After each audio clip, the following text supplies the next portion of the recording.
Pengusaha asal Inggris, Sir Jim Ratcliffe, resmi mengakui sisi klub asal Inggris Manchester United.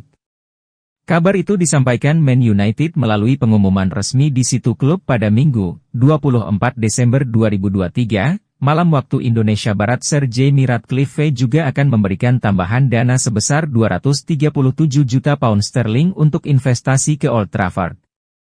Timbal baliknya, Sir Jamie Ratcliffe melalui perusahaan Ineos akan mengambil alih kendali operasi klub termasuk semua aspek sepak bola pria dan wanita serta akademi.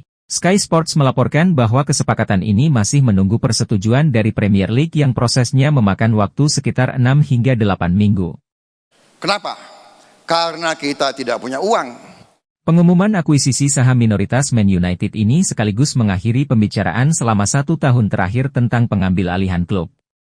Keluarga Glazer selaku pemilik klub menyatakan bakal menjual Man United pada November 2022.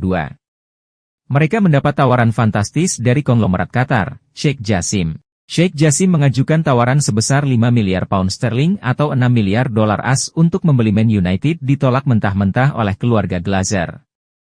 Sebelumnya di laga terakhir Setan Merah harus kalah dari West Ham dengan skor 2-0. Kekalahan dari West Ham United membuat Man United kian menjauh dari papan atas klasemen. Pasalnya, Setan Merah berada di posisi ke-8 di klasemen sementara usai mengumpulkan 28 poin. Selain menjauh dari persaingan papan atas klasemen, Man United juga membuat rekor buruk usai dikalahkan West Ham. Sejauh ini, Setan Merah sudah menelan 13 kekalahan di semua kompetisi dan berpeluang menyamai musim 1930-1931 dengan 16 kekalahan. Selain itu mereka juga tidak bisa mencetak gol di 4 pertandingan.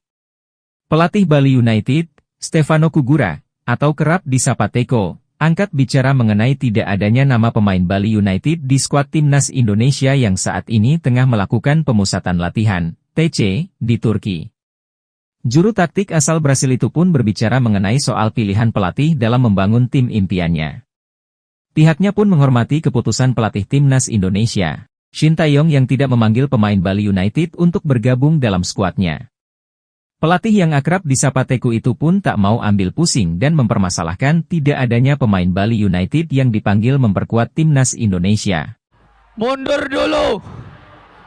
Ia justru berharap skuad Garuda bisa mengukir prestasi terbaiknya jelang terjun di ajang Piala Asia 2023 yang akan dihelat di Qatar pada awal Januari 2024 mendatang.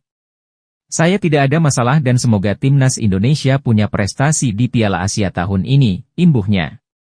Dalam beberapa kesempatan, Shin Tae-yong memang sempat memanggil pemain Bali United di antaranya Yabes Roni, Irfan Jaya, Ilijas Pasojevic, Kadek Agung, hingga pemain muda Kadek Arel.